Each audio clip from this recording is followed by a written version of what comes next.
Hello everyone. Before we begin writing any code, it's a good idea to make sure we have the latest versions of Python and Pygame as well. So in this section we're going to download and install both Python and Pygame for Mac specifically. So we're going to go ahead and open up a new browser, and we're going to start by downloading Python. So simply search for download Python. We're going to click this first link, which is just python/downloads, and we're going to download version 3.6.5.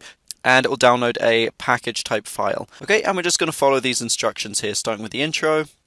Alright, so now that this is finished, this window probably will have popped up, which gives you all of the main pieces of software that are installed with Python 3.6. Obviously there's a lot of other stuff as well, but just make sure that idle is here, as this is going to be the IDE that we'll be using. Okay, so you can close it up if you want. And now that we're done, we can download and install Pygame. Now, seeing as we're using Python 3.6, the actual download that we want isn't found on the Pygame site. So if I search for Pygame download and go to Pygame's main download site, I actually don't see the version that I want. We'll actually have to do a little bit of work in the terminal. So what I want you to do is go ahead and open up a new instance of the terminal. If you press Command and space, this will bring up your search window, and we're just going to search for terminal, and it will start a new window here. So what you'll want to do is go for Python 3. As we're using Python 3, we want to make sure that this is going to be the version that we'll use. Okay, we're going to go -M or hyphen M, and then we're going to type pip install pygame, capital P, double equals here, 1.9.3. So this is what it will look like in the end.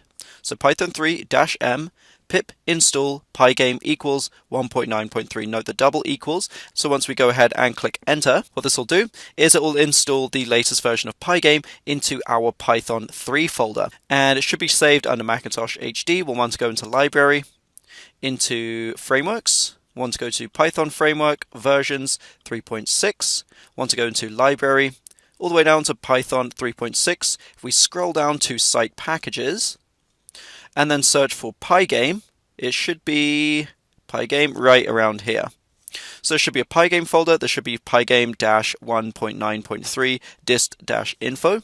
So that is how you get your hands on the latest versions of Python. Now the next video in this series is, I think, pretty much the same thing for Windows. If you are using a Mac and this went smoothly, you can skip ahead to the next section, which will start to explore the idle environment. Once that's done, we'll move on to Python basics. That is pretty much all the setup that we need for this.